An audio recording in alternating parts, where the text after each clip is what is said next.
The alarm blared through Station Theta 9 for the third time that week.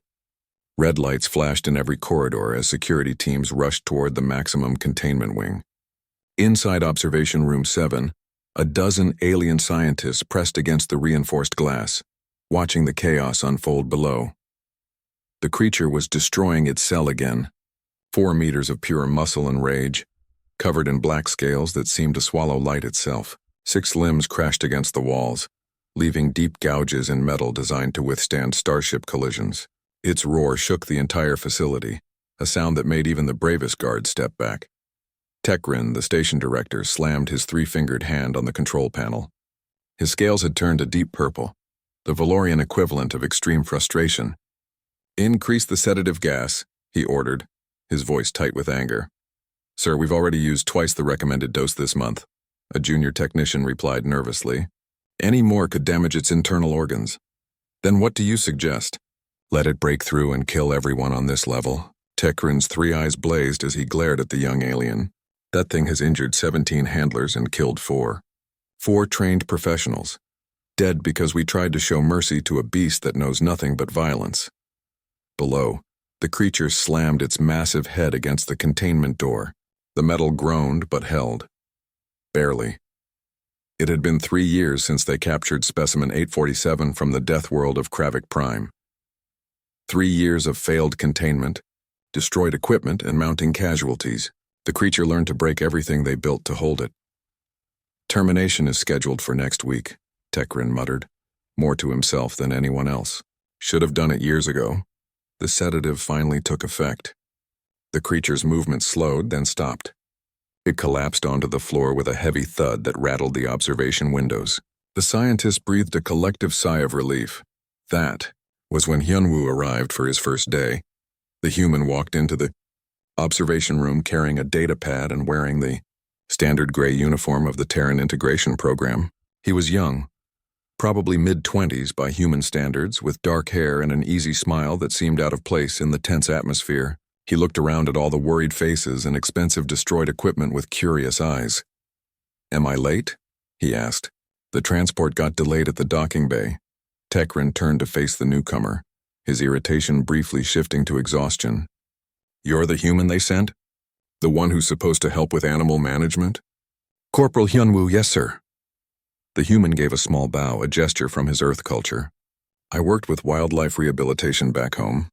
Mostly predators that humans came into conflict with. Bears, tigers, things like that." "This is not a bear," Tekrin said flatly, gesturing toward the unconscious creature below. "This is Specimen 847, the most dangerous predator we've ever contained.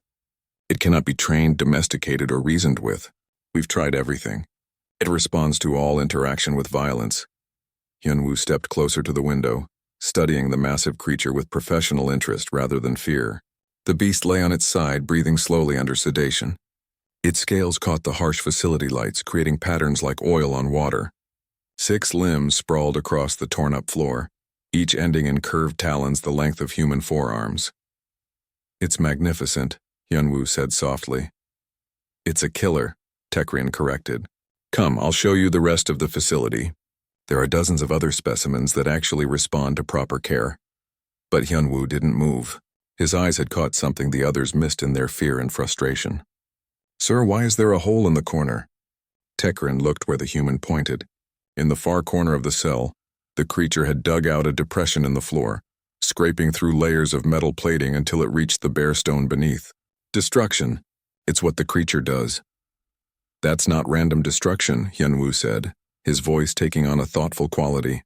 "That's purposeful digging. Look at the pattern. It's trying to make a den, a safe space. The shape is too deliberate to be random damage." "Impossible. The creature attacks everything without pattern or reason. Does it?" Hyunwoo pulled up files on his datapad, scrolling through incident reports. His human eyes moved quickly across the text, reading faster than most species could process information.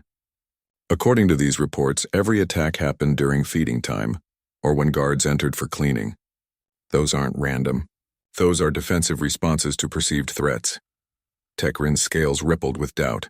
"You've been here 5 minutes and think you understand a creature we've studied for 3 years?" "No, sir, I think I'm seeing something you got too familiar with to notice." Hyunwoo zoomed in on the sleeping creature's face through the window. Look at the scarring around its mouth and limbs. Those are stress marks, not battle scars. This animal is terrified. Terrified? It's the most lethal thing on this station. Exactly. And you treat it like a monster, so it acts like one. Hyunwoo's voice was gentle but firm. Back on Earth, we had a saying in wildlife rehab. There are no bad animals, only scared ones, and the humans who don't understand the difference. The observation room had gone quiet. Other scientists and guards were listening now, drawn by the confidence in the young human's voice. Tekrin felt his authority being challenged by someone who should have been asking him questions, not making statements. Human, you are here to learn our protocols, not to lecture me on xenobiology. Tekrin's scales flushed darker. That creature is beyond help. The decision has been made. When's the last time it ate something it actually wanted? Hyunwoo asked, ignoring the rebuke. Something besides protein slurry and nutrient paste? It receives optimal nutritional content calculated for its biology, Tekrin said stiffly. Everything a creature its size needs to survive. To survive, yes. But what about to live? Hyunwoo looked at the director with eyes that seemed older than his young face. I've read about Kravik Prime during the flight here. It's a death world, sure, but it has seasons, temperature extremes. During the cold periods, the predators there become opportunistic omnivores, eating whatever they can find. Fruits, nuts, vegetation, not just meat. They have varied diets. The slurry contains all necessary compounds, but no choice. No texture, no taste. Hyunwoo gestured toward the destruction around them. You're feeding an intelligent predator the same tasteless paste every single day. In a metal box, with no stimulation, no comfort, no understanding. Just fear, routine, and more fear. One of the other scientists, a Quellan female with 6 arms, spoke up timidly. The human might have a point. We've never considered psychological needs beyond basic enrichment protocols. Tekrin wanted to argue, wanted to dismiss this young human who had walked in and immediately questioned years of established procedures. But looking at the destroyed cell, the sedated creature, the mounting costs and casualties, he felt something he hadn't allowed himself to feel in months. Doubt. What are you proposing? Tekrin asked carefully. Hyunwoo turned from the window to face the director directly. Give me a chance. 1 feeding session. Let me try something different. Absolutely not. You'd be killed. Maybe, but maybe not. What do you have to lose? You're already planning to terminate it. The human's voice was calm, reasonable. Let me try. If I'm wrong, you can write in your report that humans are as foolish as some species think. If I'm right, you might save a life and learn something new. Tekrin's scales went through several color changes as he processed this. Pride warred with pragmatism in his mind. Finally, he sighed. A very human sound he'd picked up from too many diplomatic meetings. 1 session. Full security present. Armed guards with neural disruptors ready. At the first sign of aggression, we extract you immediately, and you sign a waiver releasing the Institute from all liability. Hyunwoo smiled, and it was the confident smile of someone who had faced down angry wildlife before and lived to tell about it. Deal. I'll need access to the station's food supplies, and maybe sometime in the hydroponics bay. Why hydroponics? I'm going to need to grow some things, real food. The kind that actually tastes like something. Hyunwoo looked back at the sleeping creature one more time. Everyone deserves a good meal. Even monsters. Especially monsters, he thought, but didn't say aloud. Because in his experience, the scariest monsters were usually just scared animals that nobody had bothered to understand. And if there was one thing humans were good at, it was refusing to give up on things everyone else had written off as hopeless. Tekrin watched the young human leave, trailing behind a guard who would show him to his quarters. The director's scales had settled into a neutral gray, the color of uncertainty. 3 years of failure, and now a human with nothing but optimism and theories about snacks thought he could succeed where trained xenobiologists had failed. It was ridiculous, impossible, dangerous, but Tekrin couldn't shake the image of that depression dug into the corner of the cell, a den, a safe space. Had they really missed something so obvious? Sir, the Quellan scientist asked quietly, do you really think the human has a chance? Tekrin looked down at the unconscious creature. This beast they'd labeled uncontrollable. This killer they'd scheduled for death. No, he said honestly. But I hope I'm wrong. Hyunwoo spent his first 3 days on Station Theta 9 doing exactly what he wasn't supposed to be doing. Instead of learning the standard protocols and procedures like every other new arrival, he buried himself in the xenobiology archives. His small quarters became a research station, covered with data pads displaying information about Kravik Prime, its ecosystem, and the creatures that called it home. Sleep became optional. Food became an afterthought. The human sat at his desk for hours, cross-referencing behavioral studies with environmental data, comparing incident reports with feeding schedules, building a picture that nobody else had bothered to create. Because everyone saw a monster, Hyunwoo was trying to see an animal. On the third night, his roommate found him asleep at his terminal, head down on the desk, datapads scattered around him like fallen leaves. Minho was another human, an engineer who'd been on the station for 6 months already. He'd learned the routine, made friends, settled into the comfortable rhythm of maintenance work and off-duty relaxation. "You're going to get fired before you even really start," Minho said, shaking Hyunwoo's shoulder gently. Hyunwoo jerked awake, blinking in confusion before his eyes focused. "What time is it?" 0400. "You missed dinner. Again?" Minho pulled up a chair, concerned. "Look, I get it. You're enthusiastic. But Tekrian already thinks humans are reckless. You're not helping our reputation by ignoring your actual job duties." "I'm doing my job. I'm studying the animal I'm supposed to work with." Hyunwoo rubbed his eyes and gestured at his screens. "Minho, look at this." "Really look." The engineer sighed but leaned forward. Hyunwoo pulled up a split screen showing Kravik Prime's seasonal data alongside Specimen 847's behavioral incidents. "Kravik Prime has 2 main seasons," Hyunwoo explained, his voice gaining energy despite his exhaustion. "Hot season and cold season. During hot season, the apex predators are pure carnivores. They hunt, they kill, they eat meat. But during cold season, their prey migrates underground. So what do? Starve?" Minho guessed. "They adapt. They become omnivores. They eat tree bark, root vegetables, fruits, nuts, anything with calories. The predators on Kravik Prime are survival specialists, not mindless killing machines." Hyunwoo switched to another screen showing the creature's feeding records. "The Institute has been feeding Specimen 847 pure protein slurry every single day for 3 years. The same thing. No variation, no choice. So you think it's having a bad reaction to the food? I think it's bored, frustrated, and stressed beyond measure. Look at the incident timing." Hyunwoo highlighted dates on a calendar. "Every single violent outburst happens within 2 hours of feeding time. Not random, not unpredictable. It's associating feeding time with stress and confinement." Minho studied the data, his engineer's mind starting to see the patterns Hyunwoo had found. "That's actually pretty convincing. Have you shown this to Tekrin?" "He doesn't want to hear it. He's already decided the creature is beyond help." Hyunwoo leaned back in his chair, frustration evident on his face. "They're going to kill it next week. Put it down like a rabid dog without ever really trying to understand it." "So what are you going to do?" Hyunwoo was quiet for a long moment, staring at the image of Specimen 847 on his screen. The photo showed the creature mid-roar, all teeth and rage, the picture of a perfect monster. But Hyunwoo saw the positioning of its limbs, the defensive posture, the fear in eyes that everyone else read as pure aggression.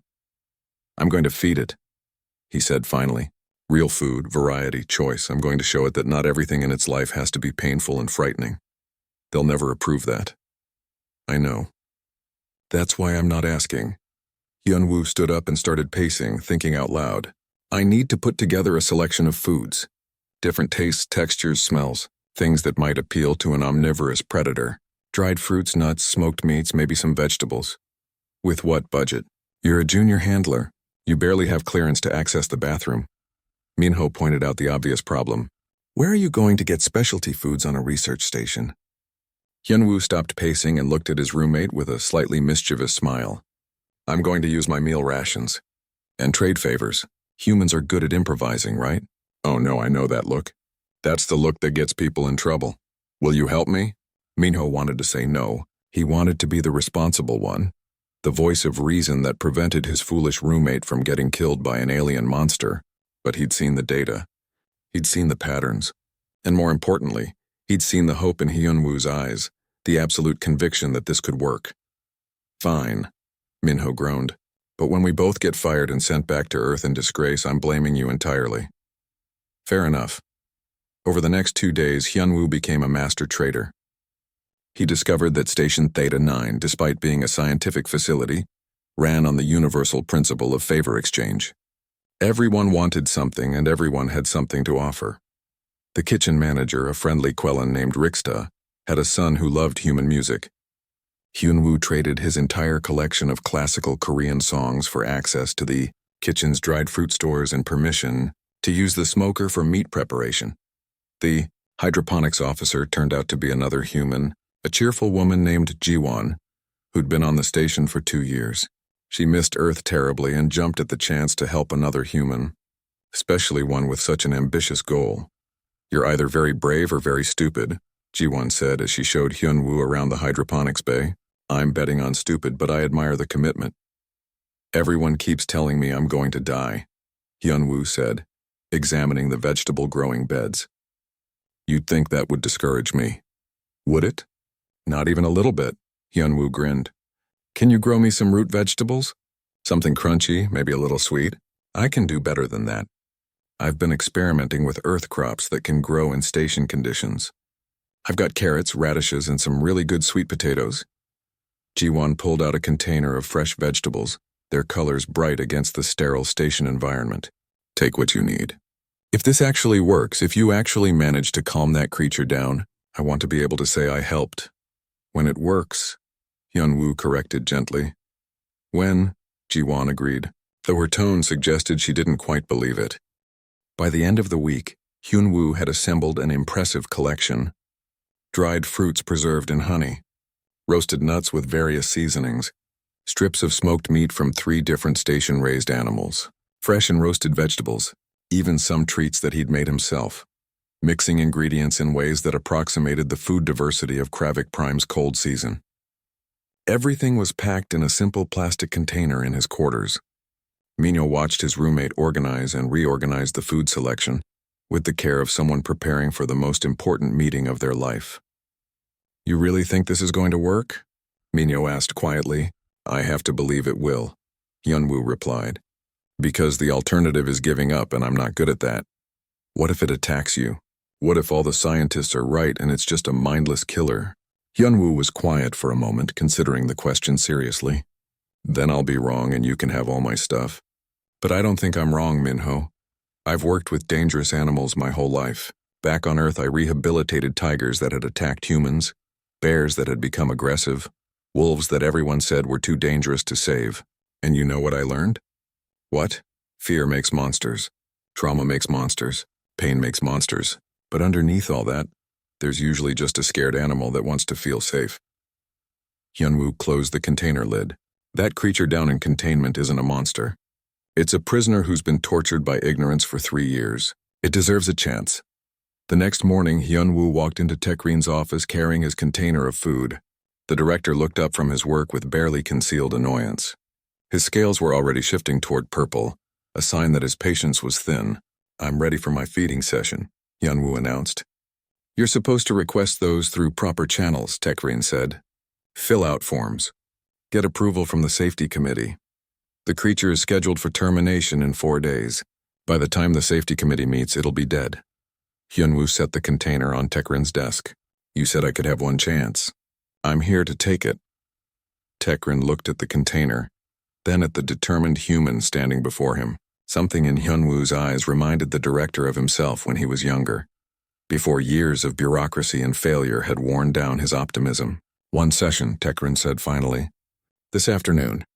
I'll assemble a security team. If that creature shows any aggression, any at all, we pull you out immediately. Understood?" "Understood." "And Hyunwoo?" Techrin's 3 eyes focused intently on the human. "I hope you're right." "I truly do. But I've seen what that creature can do. Don't let your confidence become overconfidence. Fear is healthy. It keeps you alive." "Respect is healthy," Hyunwoo corrected gently. "Fear is what created this problem in the first place." As Hyunwoo left the office, container in hand, Minho met him in the corridor. The engineer had taken time off work to be there for moral support, or possibly to witness his roommate's spectacular failure. "You're actually doing this," Minho said, falling into step beside him. "I'm actually doing this. Want me to write your eulogy in advance? Save time?" Hyunwoo laughed. and the sound echoed in the sterile station corridors.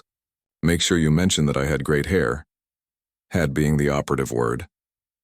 They walked together toward the containment wing, where a creature labeled uncontrollable waited in its cell, unaware that its entire future was about to change, all because one human refused to accept that monsters were born rather than made, and believed that sometimes the answer to violence was as simple as offering something better. Sometimes the answer was snacks. The observation room was packed. Word had spread through the station that the new human handler was actually going through with his crazy plan. Scientists from every department had found excuses to be there, crowding around the windows with a mixture of morbid curiosity and genuine scientific interest. Some had even started a betting pool on how long Hyunwoo would survive. Tekrin stood at the front, his scales a neutral gray that masked his inner tension. 4 security guards flanked the containment cell entrance, each holding a neural disruptor set to maximum stun.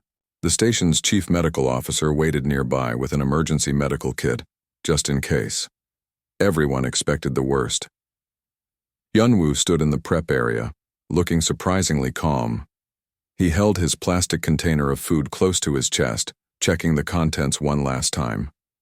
Dried apricots, smoked meat strips, honey-roasted nuts, fresh carrots, sweet potato chips he'd made himself. Simple things. Ordinary things. Things that he hoped would speak a universal language of care and kindness.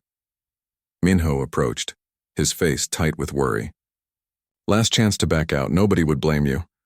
I would blame me, Hyunwoo replied softly. He looked through the prep room window into the cell beyond. Specimen 847 was pressed into the far corner, coiled and tense. Its obsidian scales caught, the harsh lights making it look like a creature made of living shadow. It scared Minho. Look at how it's positioning itself. That's not aggression, that's defensive terror. It looks like it wants to kill everything in sight, because everything in sight has heard it for 3 years. Hyunwoo took a deep breath and handed his datapad to his friend. If something goes wrong, make sure someone reads my research notes. This creature deserves better than what it's gotten, even if I'm not the one who can give it that. Before Minho could respond, Tekrin's voice came through the intercom. Handler Hyunwoo, are you ready? Ready. Remember the protocols. Any sign of hunting behavior, any aggressive movement, any vocalization that indicates attack preparation, and we extract you immediately. Do not try to be a hero. I'm not trying to be a hero, Hyunwoo said, and he meant it. I'm just trying to feed an animal. The containment door opened with a heavy mechanical sound that echoed through the suddenly silent observation room. Hyunwoo stepped through, and the door sealed behind him with a finality that made several observers flinch. He was alone now, in a reinforced cell with one of the most dangerous creatures in known space. The cell was cold, clinical. Everything was metal and hard angles, built for containment rather than comfort. The floor was scarred with claw marks from 3 years of frustrated captivity. That depression in the corner, the attempted den that everyone had dismissed as random destruction, looked even more pathetic up close. A creature trying to create something familiar in an alien environment that offered nothing but pain. Specimen 847 tracked Hyunwoo's every movement with amber eyes that seemed to glow in the harsh lighting. Its nostril slits flared, scenting the air. Every muscle in its massive body was coiled tight, ready to explode into violence at any moment. 6 limbs, each ending in talons that could tear through metal, shifted slightly as it calculated threats and distances. Hyunwoo didn't approach. Instead, he slowly lowered himself to sit cross-legged on the cold floor, about 5 meters from the creature. He placed the container in front of him and kept his hands visible, making no sudden movements. His heart was racing, but his breathing was controlled. Fear was natural. Acting on fear was what got people hurt. Hey there, Hyunwoo said quietly, his voice barely above a whisper. The creature's ears, which had been flat against its skull, twitched slightly at the sound. I know you're scared. I know everything here has been terrible for you. Metal walls, bright lights, people who hurt you and call you a monster. I'm not here to hurt you, I promise. The creature made no move toward him, but it didn't attack either. In the observation room, Tekrin was leaning so close to the glass that his breath fogged it. The medical officer had her hand on the emergency extraction button, ready to flood the room with sedative gas at the first sign of violence. Hyun-woo opened the container slowly, making sure his movements were visible and non-threatening. The smell of dried fruits and smoked meat wafted into the recycled air of the cell. Specimen 847's nostrils flared wider, and its tongue darted out briefly, tasting the air. Interest, not aggression. Interest. I brought you some food, Hyun-woo continued in that same soft voice. Real food. Not that paste they've been giving you. I don't know exactly what you like, so I brought options. Variety. Choice. Things you might remember from home. He took out a strip of smoked meat and held it up so the creature could see it clearly. Then, maintaining eye contact, Hyun-woo took a bite himself. He chewed slowly, swallowed, and set the rest of the strip on the floor. The gesture was simple but important. Safe, not poisoned. Not a trap. See? Hyun-woo pushed the meat strip slowly across the floor toward the creature, using just his fingertips. It's good. I promise. Minutes passed. They felt like hours. In the observation room, nobody spoke. Nobody moved. The entire station seemed to be holding its breath, waiting to see if this young human's foolish compassion would be rewarded or punished. Then, with movements so careful they seemed impossible for a creature of its size, Specimen 847 extended one taloned limb. The claws scraped against the floor with a sound like knives on stone. It dragged the meat strip closer, not taking its eyes off Hyun-woo for even a moment. The creature sniffed the meat thoroughly. Its tongue, forked and dark purple, darted out to taste. For several seconds, nothing happened. Then it ate, tearing the meat with teeth designed for shredding prey, but doing so almost delicately, as if afraid this offering might disappear if it moved too quickly. Hyun-woo felt his chest tighten with emotion. Success. Small, but real. He reached into the container and pulled out a handful of honey-roasted nuts. Want to try these? They're sweet, crunchy. I made them myself. He scattered the nuts on the floor between them, creating a trail that led slightly closer to where he sat. An offering, an invitation to trust. The creature finished the meat and stared at the nuts with what might have been suspicion, or might have been hope. It was hard to tell with alien expressions, but slowly, so slowly, it began to move forward. Not the hunting stalk that everyone feared, but a cautious approach. Testing. Wondering if this strange new human would hurt it like all the others. Hyun-woo remained perfectly still as the creature ate the nuts one by one, working its way closer. 3 meters between them, then 2. In the observation room, someone gasped audibly. The security guards had their weapons raised, fingers on triggers waiting for the inevitable attack that Tekrin had promised would come. But it didn't come. Specimen 847 reached the last of the nuts and paused. It was close enough now that Hyun-woo could see the details everyone missed in photos and videos. The scarring on its scales from years of aggressive behavior management, with shock prods and neural disruptors. The dullness in its eyes that spoke of depression and hopelessness. The way its limbs trembled slightly, not with aggression but with uncertainty. This wasn't a monster. This was a broken animal that had forgotten what kindness felt like. You're beautiful, Hyun-woo whispered. I bet you were amazing on your homeworld. Free, strong, not trapped in a metal box by creatures who were too afraid to understand you. He pulled out a dried apricot, one of the last items in his container. This he didn't push across the floor. Instead, he held it in his open palm, arm extended, offering it directly. The ultimate gesture of trust. I won't hurt you, Hyun-woo said. You can take it. It's okay. The creature stared at the offered fruit, at the human's hand, at Hyun-woo's face, calculating, remembering 3 years of pain and confinement, wondering if this was another trick, another test that would end in electric shocks and tranquilizer darts. But the smell of the apricot was sweet. The memory of home was strong. And this human, this strange, soft creature that should have been prey, sat there with eyes that held no fear, only hope. Specimen 847 moved closer. 1 meter. Half a meter. Close enough that Hyun-woo could feel the heat radiating from its massive body. Close enough that one swipe of those talons could end his life instantly. In the observation room, Tekrin whispered a prayer to ancestors he wasn't sure he believed in. The creature's head lowered slowly toward Hyun-woo's outstretched hand. Its breath was hot and smelled faintly of the meat it had just eaten. For a moment, Hyunwoo thought it might bite, might decide that all humans were the same, all aliens were the enemy, and that trust was a lie told by those who held the power. Instead, with a gentleness that seemed impossible, the creature's tongue darted out and carefully took the apricot from Hyunwoo's palm. It pulled back, chewed thoughtfully, and then its eyes widened slightly. Sweet. Familiar. Good.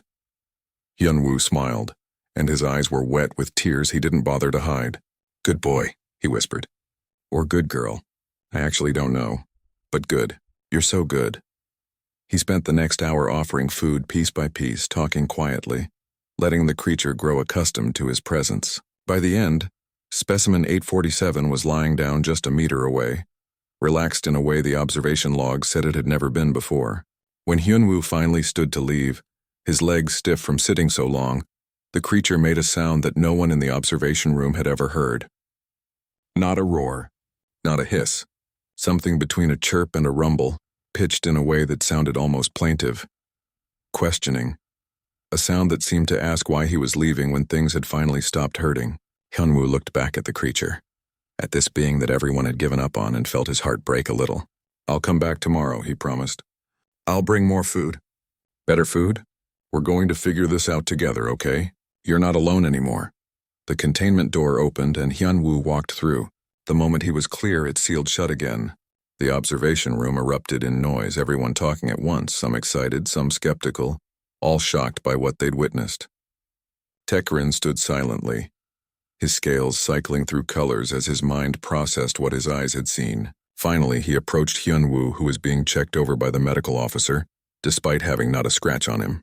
That should not have worked, Tekrin said quietly. But it did, Hyunwoo replied, and his smile was tired but genuine. That changes nothing. The termination order is still active, and then cancel it. Give me more time. Give this creature more time. Hyunwoo met the director's three-eyed gaze steadily. You saw what happened in there. That's not a mindless monster. That's an intelligent being that's been traumatized into violence. We can help it. Tekrin was quiet for a long time. Then his scales settled into a thoughtful amber color. I'll delay the termination 1 week. If you can maintain this progress, if you can prove this wasn't just a fluke, then we'll discuss a longer-term solution. But one mistake, one injury, and it ends. Deal. As Hyunwoo left the containment wing, Minho fell into step beside him. You're completely insane. You know that, right? Probably, Hyunwoo agreed. But did you see its eyes at the end? That wasn't a monster looking at me. That was a person. It's not a person. It's an alien predator. Maybe those aren't as different as we think.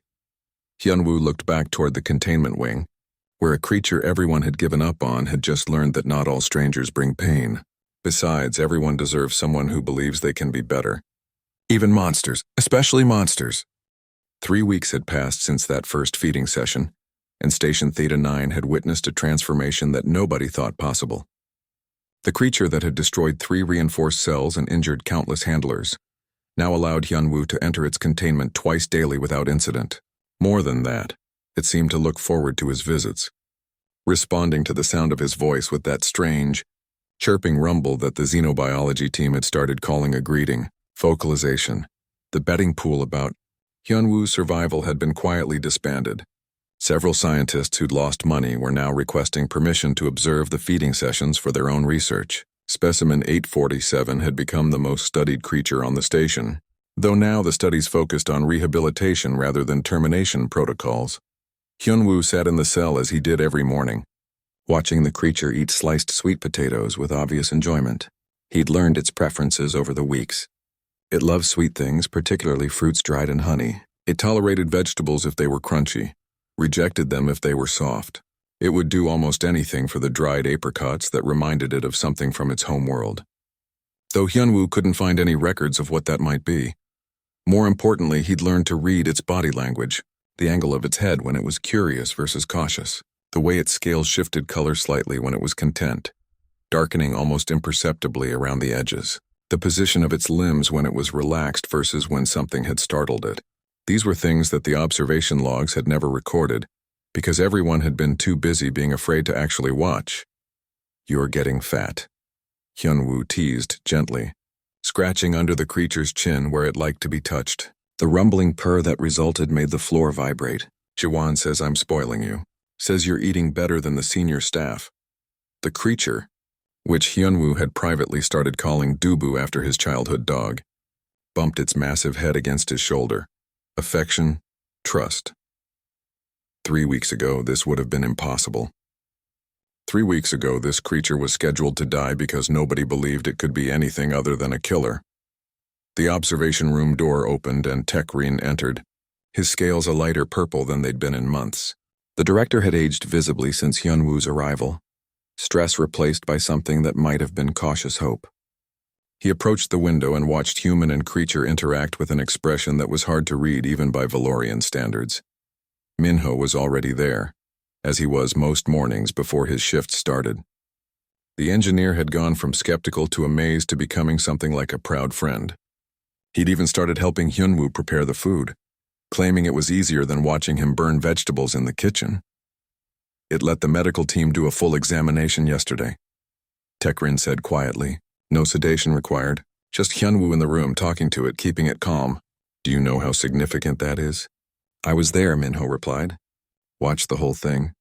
The creature was nervous but didn't panic. Didn't attack, just trusted that if Hyunwoo said it was okay, then it was okay. 3 weeks. In 3 weeks, one human with snacks has accomplished what our entire facility couldn't do in 3 years. Techrin's scales rippled with emotions that seemed to war with each other. Pride and embarrassment, hope and regret. We failed it. We failed so completely that we were going to kill it rather than admit we didn't understand it. In the cell, Hyunwoo stood up and stretched. Dubu immediately stood as well, mimicking the movement in a way that was almost playful. The human laughed and pulled out one last dried apricot, the reward for good behavior that had become their ritual. The creature took it with that same careful gentleness and its eyes half closed in contentment. I need to call a council meeting, Techrin said suddenly. Today before second shift. Why? Minho asked. Because if we can rehabilitate this creature, if it can recover from years of trauma and learn to trust again, then we need to change everything about how this facility operates. Techrin looked at Minho directly. And I need your human friend to present his findings. All of them. The council meeting room was impressive, designed to accommodate representatives from 24 different species. The chairs and platforms were adjustable, the air mixture carefully controlled, the lighting spectrum broad enough to suit everyone from the UV-sensitive Quellans to the infrared-seeing Valorians. It was a room built for important decisions, and today's decision would be one of the most important in the Institute's history. Hyunwoo stood at the front, datapad in hand, more nervous than he'd been facing down a 4-meter predator. Public speaking had never been his strength. Give him an angry tiger any day over a room full of judgmental scientists, but Techrin had insisted. If change was going to happen, it needed to be backed by evidence and presented properly. So Hyunwoo had spent the previous night organizing his observations, compiling incident reports, and building a presentation that he hoped would convince these people that he wasn't just lucky, but right. Specimen 847 is not aggressive, Hyunwoo began, keeping his voice steady. It's territorial and stressed. Every violent incident in its history was defensive in nature, a response to perceived threats in an environment it couldn't control or understand. He pulled up video footage of various incidents, highlighting body language that everyone had missed. Here, when the guards entered for cleaning. Note the positioning. It's backing into the corner, making itself smaller. That's not attack preparation. That's fear. And here, during feeding time, the handler is using a shock prod to push the food tray. The creature associates feeding with pain, so it responds with aggression to protect itself. The council members watched silently. Some looked skeptical. Others seemed thoughtful. One older scientist, a Quellan female named Rixva, raised 2 of her 6 arms to ask a question. You claim the creature was responding to trauma, she said, her voice carrying the weight of decades of experience. But Kravik prime predators are known for their aggression. How do you separate instinct from learned behavior? By offering alternatives, Hyunwoo replied.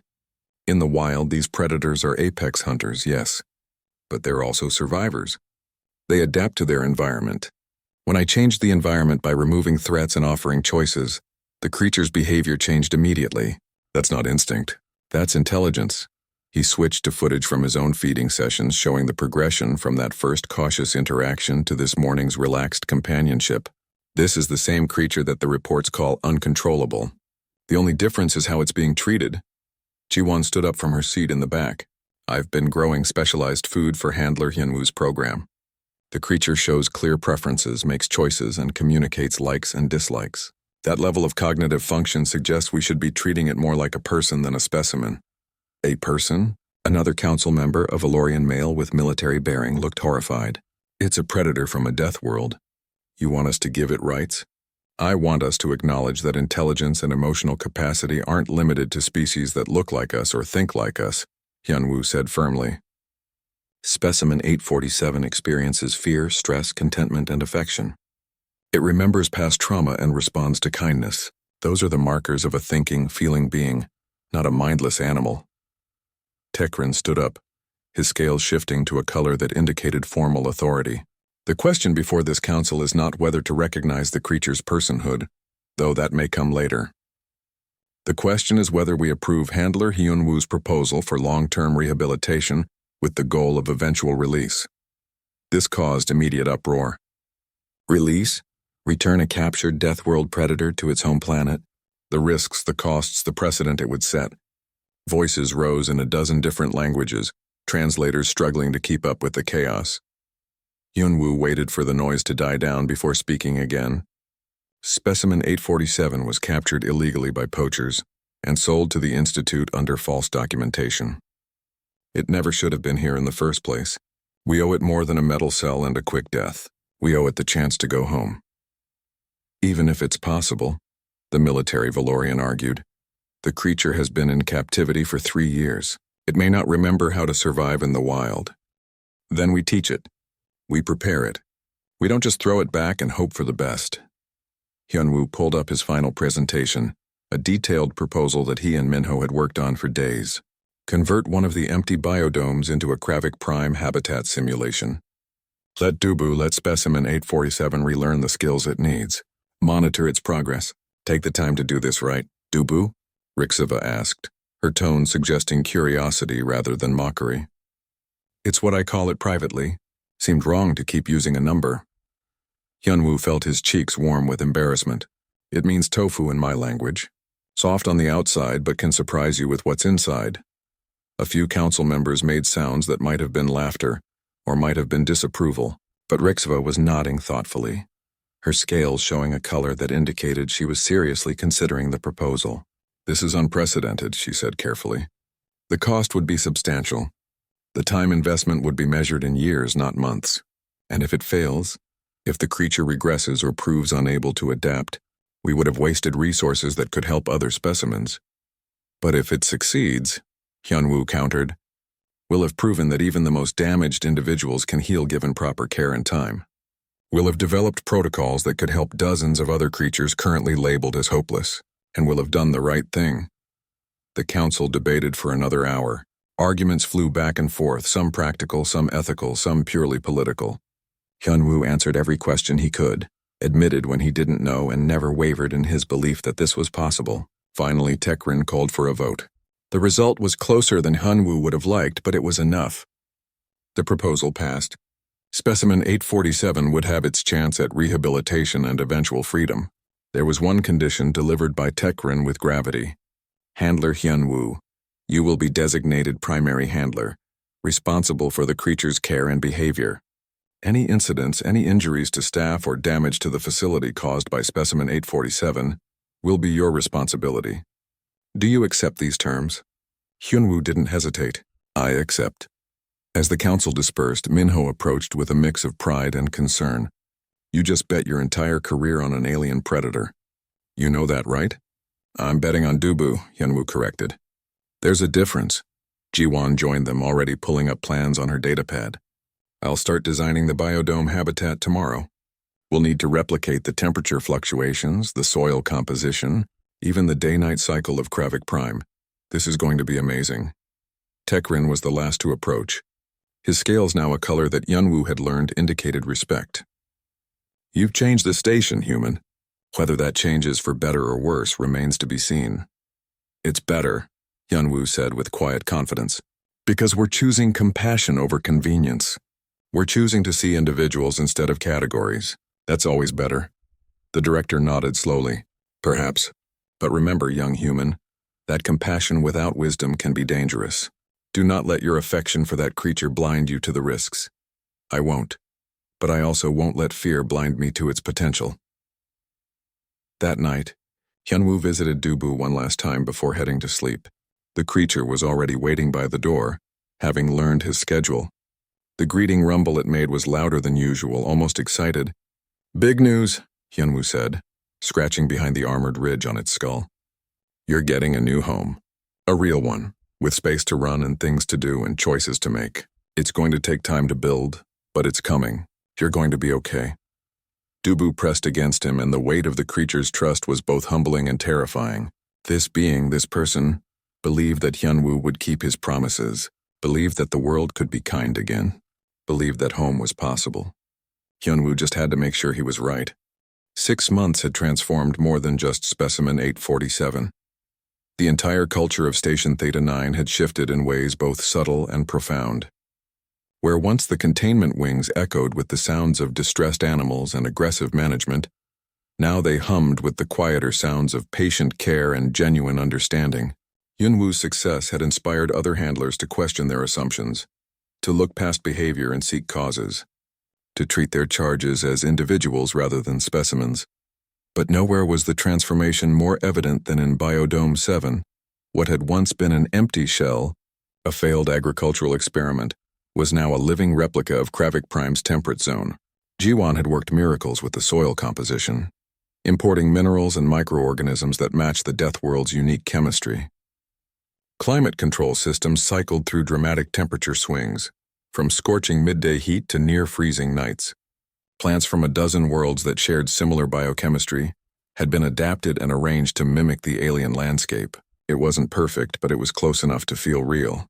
And in the center of it all, Dubu thrived. The creature that had once been a coiled spring of rage and fear now moved through its territory, with the confidence of an apex predator in its natural element. It had learned to hunt the live prey that was periodically released into the dome, relearning instincts that captivity had dulled. It had excavated a proper den beneath a rock formation that looked almost volcanic, the kind of shelter its species preferred. And most remarkably, it had started exhibiting behaviors that no researcher had ever documented in the wild. Hyunwoo watched through the observation window as Dubu used a flat stone to crack open the shell. Of a nut too hard for teeth alone, tool use, problem solving. The creature had developed this technique on its own after watching Hyunwoo demonstrate it once. The implications were staggering. "Every time I think I understand what we're dealing with, it surprises me again," said Rixva, who had become one of the project's strongest supporters. The elderly Quellan scientist had taken to visiting the biodome daily, filling notebooks with observations. This level of cognitive flexibility suggests intelligence on par with some recognized sentient species. "I've been saying that for months," Hyunwoo replied with a smile. "Glad everyone's finally catching up." Minho entered the observation room carrying 2 cups of coffee, a human beverage that had become popular among the station's staff. "The council just approved the next phase. They want to start preparing for the actual release." "Already?" Hyunwoo felt his stomach flip with a mix of excitement and anxiety. "I thought we had another year of evaluation.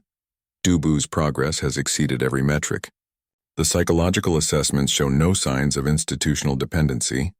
It's ready." Minho handed him a coffee and gestured toward the biodome. "The question is whether you're ready to let go." That was the hard truth Hyunwoo had been avoiding for weeks. Dubu had become more than a rehabilitation project to him. The creature was a friend, perhaps the closest friend he'd made on the station. The thought of saying goodbye, of sending it back to a world he'd never see, hurt more than he wanted to admit. But keeping it here, in even the most comfortable captivity, would be selfish. Dubu deserved freedom, deserved home, deserved to be what it was meant to be rather than what made Hyunwoo feel good about himself. "I'm ready," Hyunwoo lied, and took a long sip of coffee to hide his expression. The next morning, Tekrin made an announcement that surprised everyone. "I will be conducting the final evaluation personally. I need to see for myself whether this creature is truly ready for release." It was unprecedented for the station director to enter a containment area, especially one housing a Death World predator, but Tekrin had changed too over these months. The rigid administrator who'd been ready to terminate Specimen 847 had softened into someone who questioned whether efficiency and safety were always the highest values. Sometimes he'd started to believe compassion mattered more. Hyunwoo met him at the biodome entrance, noting the slight tremor in the director's scales. "You don't have to do this, sir. I can provide all the documentation you need. I owe this creature an apology," Tekrin said quietly. "The least I can do is face it directly. Besides, if you're right about everything, if this truly is a thinking being that we imprisoned unjustly, then I need to see it with my own eyes before I authorize its transport." They entered the biodome together, the temperature immediately rising to match Kravik Prime's midday heat. Hyunwoo led the way through artificial vegetation that rustled in the climate system's manufactured wind. Above them, lighting panels mimicked the binary stars of Dubu's home system, casting shadows that seemed almost right. "Dubu," Hyunwoo called out in that gentle voice he always used. "Come meet someone." "He's a friend." The creature emerged from the shadow of a rock formation, moving with the liquid grace of a healthy predator. It had put on weight in the biodome, all of it muscle, and its scales had regained the glossy sheen that indicated proper nutrition. This was what Specimen 847 was supposed to look like, Hyunwoo realized, not the dull, scarred thing that had been dying in a metal cage. Tekrin froze as the massive predator approached. Every instinct screamed at him to run, to call for security, to protect himself from the creature that had once represented his greatest failure. But Hyunwoo stood calmly beside him, and that confidence was somehow reassuring. "It's okay," Hyunwoo said softly. "Dubu, this is Tekrin. He's the one who gave you this home. Can you say hello?" Dubu stopped a few meters away, its amber eyes studying the Valorian with what seemed like intelligence rather than instinct.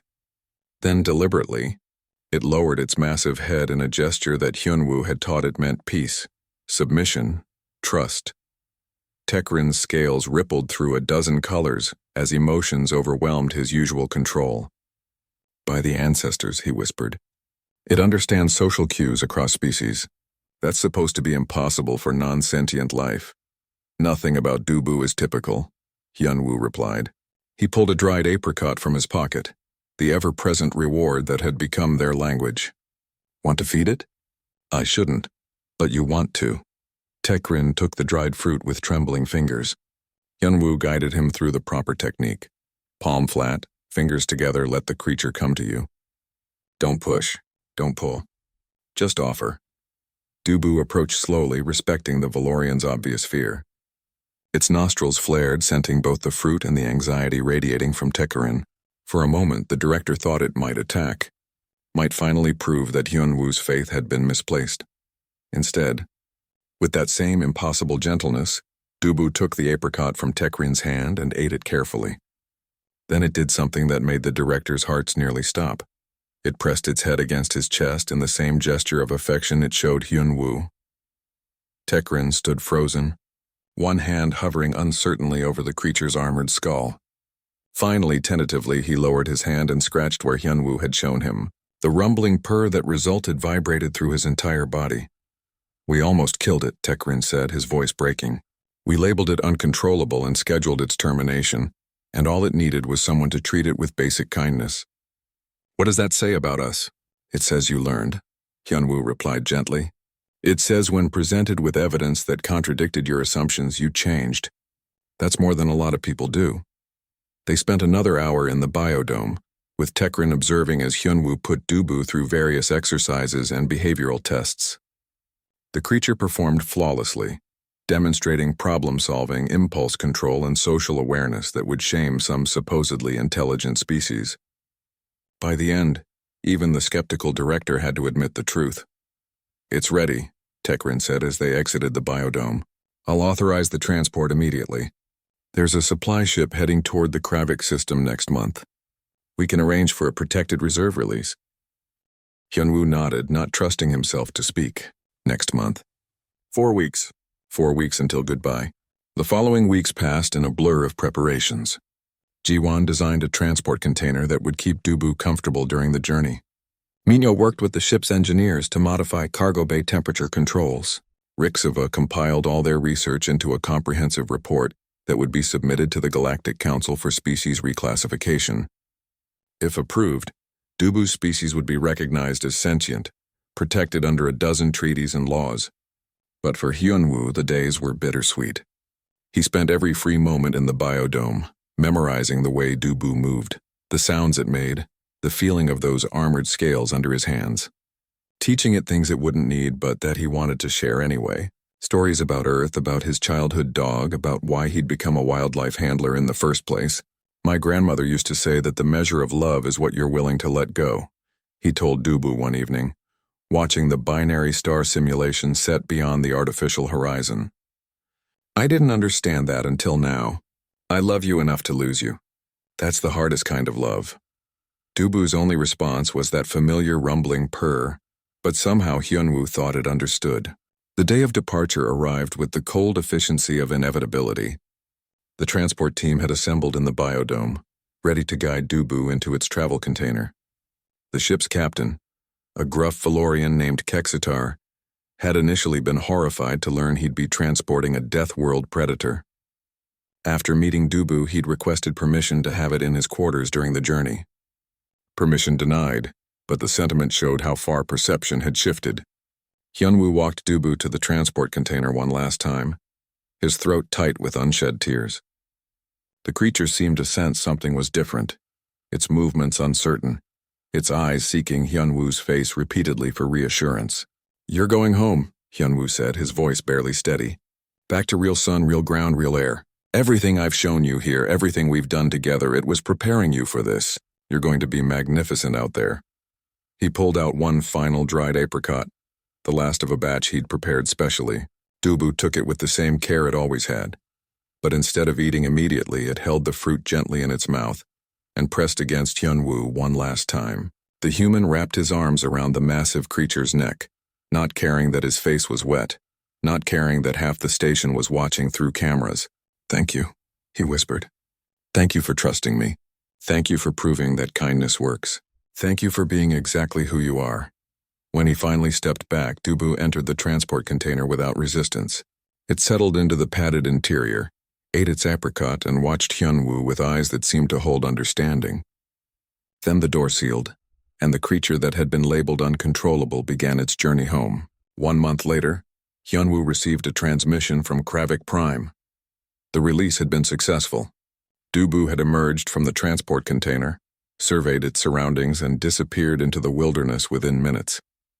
Tracking implants showed it had found a suitable territory and was exhibiting normal hunting and foraging behavior. "It's like it was never gone," the reserve coordinator reported. "Whatever you did on that station, however you prepared it, worked perfectly. Specimen 847 is thriving." Hyunwoo read the message alone in his quarters, Minho having given him privacy. He let himself cry then, properly. The tears he'd been holding back for weeks. Happy tears, sad tears, proud tears, all mixed together. Later, in the station's common area, he found a surprise gathering. Scientists from every department had assembled, and Tekrin stood at the front with something that looked suspiciously like pride on his alien features. "Handler Hyunwoo," the director began formally. "Your work with Specimen 847 has fundamentally changed how this facility approaches creature management. We've reviewed every case of so-called uncontrollable specimens, and we're finding the same patterns you identified. Fear, trauma, stress, things that can be healed with patience and proper care." He paused, his scales shifting to a color that indicated significance. "The Galactic Council has agreed to our proposal. Kravik Prime predators are being reclassified as sentient. It's the first time a species has achieved that status based primarily on behavioral observation, rather than communication ability. Your observations, your dedication, your refusal to give up on one creature changed the status of an entire species." The room erupted in applause, various species showing approval in their own ways. Hyunwoo felt his face burn with embarrassment and pride. Jiwon approached with a container that smelled of honey and apricots. "I thought you might want these for the next impossible case," because there would be a next case. The Institute had already requested Hyunwoo's assistance with 3 other specimens that had been labeled hopeless. Other facilities were asking for consultations. The human with snacks, they called him, half mocking and half reverent. Minho clinked his coffee cup against Hyunwoo's in the human tradition of toasts. So what's the secret? What did you do that nobody else thought of? Hyunwoo thought about Dubu running free under alien stars, thought about fear transformed into trust, trauma healed by patience, violence replaced by affection, thought about how the most dangerous creature on the station had become proof that nothing was truly beyond saving. I gave it snacks, he said with a slight smile. And I remembered that every monster is just scared until someone shows them they don't have to be. Sometimes the answer really is that simple. Simple. Tekrin echoed, his scales showing amusement. Yes, I suppose from a human perspective, facing certain death with nothing but dried fruit is simple. Not simple, Hyunwoo corrected gently, but not complicated either. Just compassionate, just patient, just willing to believe that kindness works, even when everything suggests it won't. That night, alone in his quarters, Hyunwoo pulled up the final tracking report on Dubu. The creature had traveled nearly 100 kilometers from the release site, establishing a territory near a thermal spring. It was hunting successfully, showing no signs of stress, living the life it should have been living all along. You made it, Hyunwoo whispered to the screen. You're free. And somewhere on a death world orbiting binary stars, a creature that had once known only fear and captivity played in genuine sunlight. It caught prey with skills that had been dulled but not destroyed. It dug dens in real earth, not metal floors. It tasted fruits that grew naturally rather than in hydroponics bays. It was what it was meant to be, wild, powerful, and perfectly, completely alive. All because one human had looked at a monster and seen a person, had faced violence with patience, had answered aggression with snacks and kindness, and the stubborn human refusal to give up on anything that still drew breath. The galaxy would come to learn what Earth had always known. Sometimes the most powerful force in the universe wasn't weapons or technology or even intelligence. Sometimes it was just compassion. Sometimes it was just one person saying, "You deserve better," and meaning it enough to make it true. And sometimes the answer to everything really was as simple as offering snacks.